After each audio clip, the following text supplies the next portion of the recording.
हे जन्मभूमी भारत, हे कर्म हा हिंदुस्थान आहे,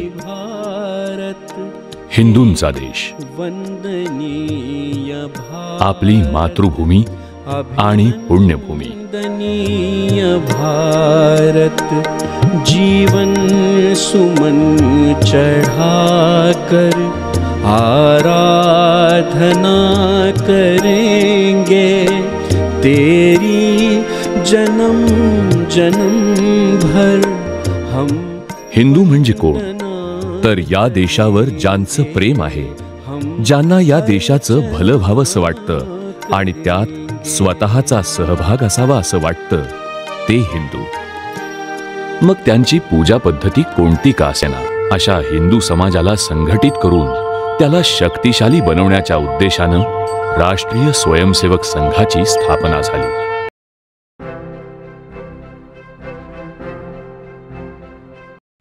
डॉक्टर हेडगेवारांनी हा विचार केला नाही की एवढा मोठा हिंदू समाज इतक्या भेजांनी कुजलेला, इतक्या स्वार्थांनी नाडलेला आणि 2000 वर्षाचा आत्मविस्मरण असलेला, याला संघटित करणं अशक्य गोष्ट आहे सगळेच म्हणतात।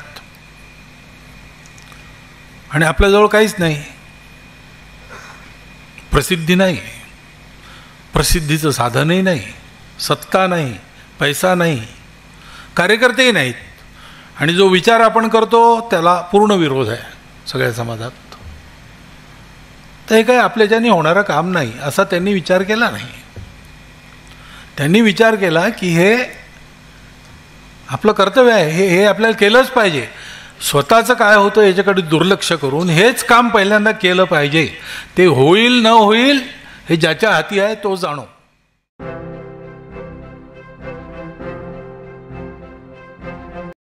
राष्ट्रीय स्वयंसेवक संघ नाम का जो संगठन है वो करता क्या है? वो व्यक्ति निर्माण का काम करता है, क्योंकि समाज के आचरण में कई प्रकार का परिवर्तन आज भी हम चाहते हैं। हमको भेद मुक्त समाज चाहिए, समता युक्त समाज चाहिए, शोषण मुक्त समाज चाहिए, स्वार्थ भी जाना चाहिए। लेकिन ये जाना चाहिए कह के होगा नहीं। समाज का आचरण उदाहरणों की उपस्थिति में बदलता है। आदर्श हमारे यहाँ है, महापुरुषों की कोई कमी नहीं है। देश के लिए सर्वस्व न्योछावर करने वाले हमारे इस भूमि के आदिकाल से इस क्षण तक बहुत लोग हैं। लेकिन अपने सामान्य समाज की प्रवृत्ति क्या है? वो उनकी जयंती पुण्यतिथि मनाता है, उनकी पूजा जरूर करेगा, उनके जैसा गलती से भी नहीं बनेगा। छत्रपति शिवाजी महाराज फिर से होने चाहिए, लेकिन मेरे घर में नहीं होनी चाहिए, इसकी चिंता वो करेगा, दूसरे के घर में होनी चाहिए। क्योंकि एक अंग्रेजी वाक्य मैंने रीडर्स डाइजेस्ट में पढ़ा कुछ वर्ष पहले, उसमें ये कहा गया, the ideals are like stars which we never reach. तो आदर्श वो दूर ही रहते हैं, उनकी पूजा होती है, उनका अनुकरण नहीं होता। आगे का वाक्य है, but we can plot our chart according to them. वो प्लॉटिंग द चार्ट का काम होता नहीं। वो किसके भरोसे होता है? वो अपने और निकट जो लोग हैं, हमारे में से ही लोग हैं, उनके आचरण का प्रभाव हमारे आचरण पर होता है। अगर देश के प्रत्येक गांव में, प्रत्येक गली मोहल्ले में स्वतंत्र भारत के आज के नागरिक का जैसा आचरण होना चाहिए, वैसा आचरण करने वाले, हर परिस्थिति में उसको न छोड़ने वाले, उस पर अड़े रहने वाले, चारित्र्य संपन्न संपूर्ण समाज से अपना आत्मीय संपर्क रखने वाले लोग खड़े हो जाएंगे, तो उस वातावरण में समाज का आचरण बदलेगा। संघ की ये योजना है।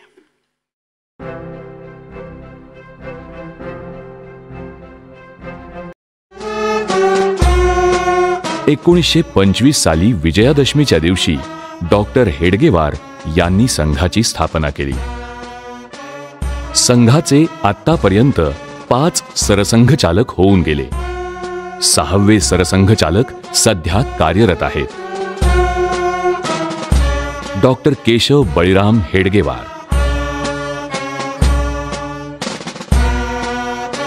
माननीय श्री माधव सदाशिव गोळवलकर,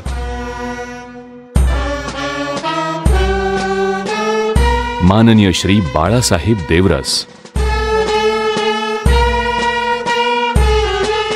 माननीय श्री राजेंद्र सिंह,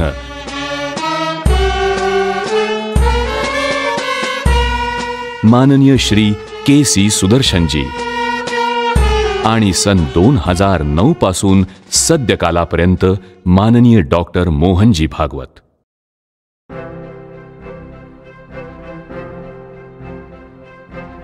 आपल्या हिंदूंच्या महत्वाच्या 6 उत्सवांना संघानं प्राधान्य दिलं आहे. वर्ष प्रतिपदा, हिंदू साम्राज्य दिन, गुरुपौर्णिमा, रक्षाबंधन, विजयादशमी आणि मकर संक्रमण.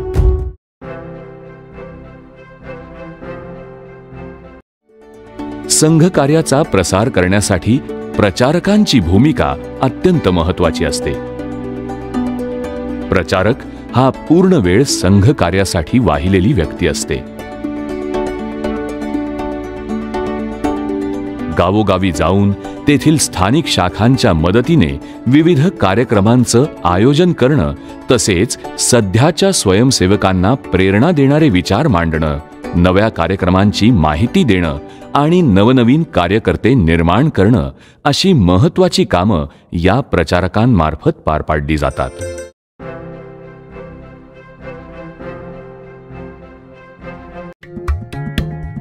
स्वातंत्र्यापूर्वीपासून आजपर्यंत लाखो स्वयंसेवकांनी असंख्य सेवा कार्याच्या माध्यमातून समाजाच्या विविध गरजा भागवत आणि नैसर्गिक आपत्तींना तोंड देत मदत कार्य केली आहेत, करीत आहेत आणि करत राहतील.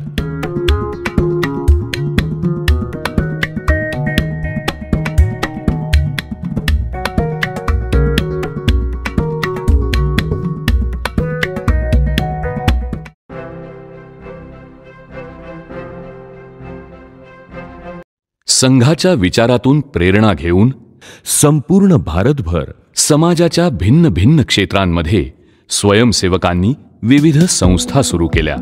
अखिल भारतीय स्तरावर आज त्यांची संख्या 50हून अधिक आहे. याशिवाय राज्य स्तरावर वेगवेगळ्या प्रकारच्या संस्था काम करीत आहेत.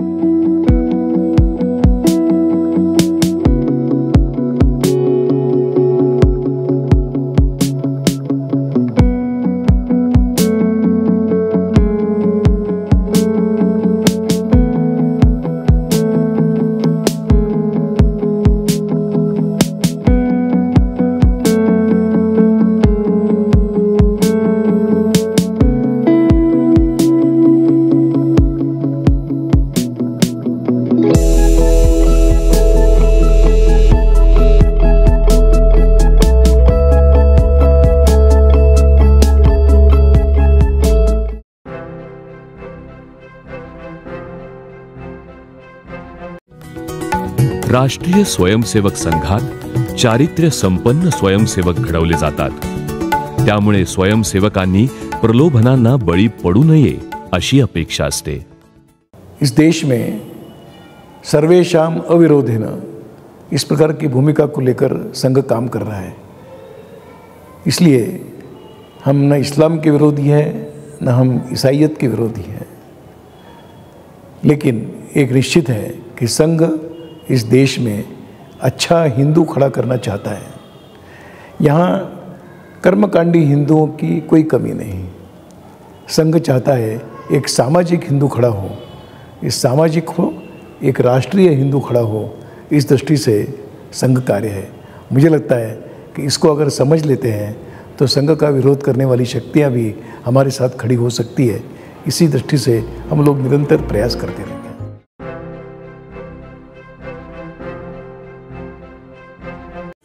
संघ आपल्या प्रकल्पांच्या आणि स्वयंसेवकांच्या माध्यमातून संपूर्ण भारतभर सक्रियरित्या पसरलेला आहे. विदेशात जवळजवळ 70 देशांमध्ये संघाचं कार्य विस्तारलं आहे. आज ही स्थिती आहे की नवनवी आव्हानं पेलण्यासाठी संघ कार्यकर्ते मोठ्या संख्येनं पुढे येत आहेत. आपण सर्व या देशाचे जबाबदार नागरिक आहोत. आपण हेही जाणतो की मी आणि माझा परिवार, माझं कुटुंब सुखी राहायचं असेल तर हा देश सुरक्षित प्रतिष्ठित झाला पाहिजे, दुसरा उपाय नाही. व्यक्तिगत माझा उद्यम कितीही यशस्वी झाला तरी जोपर्यंत मी ज्या देशाचा नागरिक म्हणून ओळखले जातो, ज्या समाजाचा घटक म्हणून मी ओळखले जातो, तो समाज जगात जर प्रतिष्ठित नसेल, सुरक्षित नसेल, तर माझ्या एकट्याच्या वैभवाला, प्रतिष्ठेला, सुरक्षिततेला कुठेही किंमत नाही. केव्हाही त्याच्यावर खतरा होऊ शकतो, धोका येऊ शकतो. सर्व लोकांना आपल्या सर्व प्रापंचिक जबाबदाऱ्या सांभाळून सुद्धा थोडे अधिक परिश्रम, थोडे अधिक कष्ट करून आज जी शक्ती आहे त्याच्या आधारे समाजाची सेवा करता येईल आणि समाजाची सेवा करण्याची आपली शक्ती उत्तरोत्तर वाढवता येईल अशी योग्यता प्राप्त करून देणारं संघाचं काम आहे. आणि म्हणून हे आपल्या पुढे एक दर्शन आहे. काय केल्याने काय होते. ज्यांना हे करता करता स्वतःचा कोणताही स्वार्थ साधण्याचा विचार मनात आणायचा नसेल, त्या सर्वांनी या कामाचं प्रत्यक्ष सहयोगी बनून ही योग्यता अर्जित करावी आणि त्या योग्यतेच्या आधाराने आपल्या रुची, क्षमता आणि वेळेनुसार समाज हिताचं कोणतंही काम निवडून त्या कामामध्ये सक्रिय व्हावं.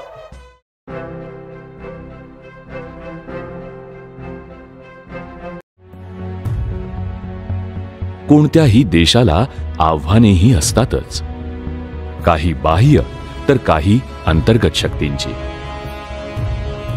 शत्रू, युद्ध आणि घुसखोरी ही बाह्य आव्हानं मुख्यतः शासन पेलतं. पण अंतर्गत बेशिस्त, भ्रष्टाचार, फुटीरतावादी वृत्ती, जात, प्रांत, भाषा आणि धर्म याबाबतचे संकुचित विचार प्रबळ होतात आणि या विचारांना कवटाळून बसलेले समाज घटक डोकं वर काढतात. समाजात सामर्थ्य असावं लागतं, तेही अंतर्गत आव्हानं पेलण्यासाठी. आता हे सामर्थ्य असावं आणि हे बदल घडावेत असं सर्वांना वाटतं, पण हे करणार कोण? हा बदल घडवणार कोण? यासाठीचा दुर्दम्य आत्मविश्वास आणि जिद्द कोण तयार करणार? अंतर्गत आव्हानं पेलण्याचं सामर्थ्य जिथे मिळतं ते स्थान म्हणजे संघस्थान.